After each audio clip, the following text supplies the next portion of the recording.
Lamar leading the way on this front is incredibly important. But I have two questions for you about the way that it's going to hopefully change contracts in the NFL. One, does this empower the union to seek guaranteed contracts more in their next CBA as uh, as a prerequisite to have it move closer to the way that the NBA actually structures its contracts, which is a lot more player friendly?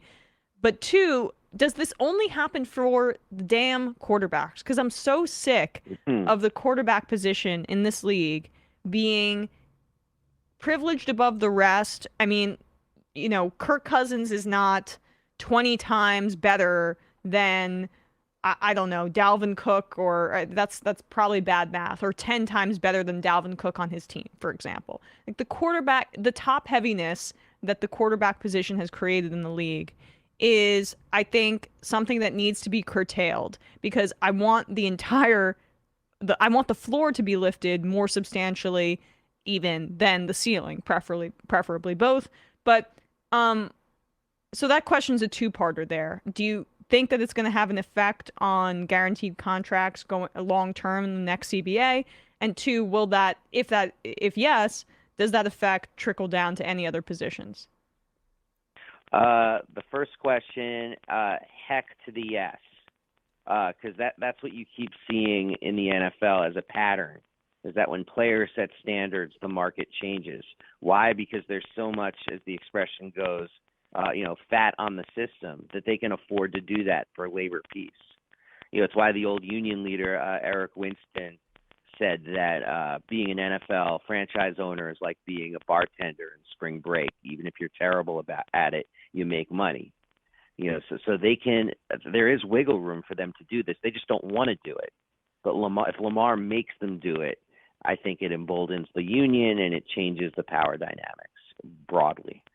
Will only quarterbacks benefit from this? No, I don't. I don't think so because you can't. Like something that happened in baseball is, they called this and in the NBA too. Actually, they talk about this now more, like they call it the death of the middle class player, Right. where teams are very top heavy and then have very weak benches. So many examples of this to name. I mean, Milwaukee Bucks, Chris Middleton gets hurt in the playoffs and they're basically done at that, or severely weakened at that point. I mean, because they just lack that reserve firepower that used to be the norm. And so could that be a result of this?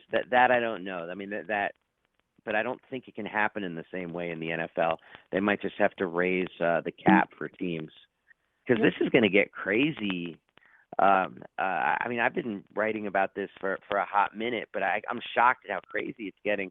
Like the dominance of streaming and how people consume their content means that sports is practically alone on what someone will listen to news, listen to commercials for the purposes of watching their entertainment.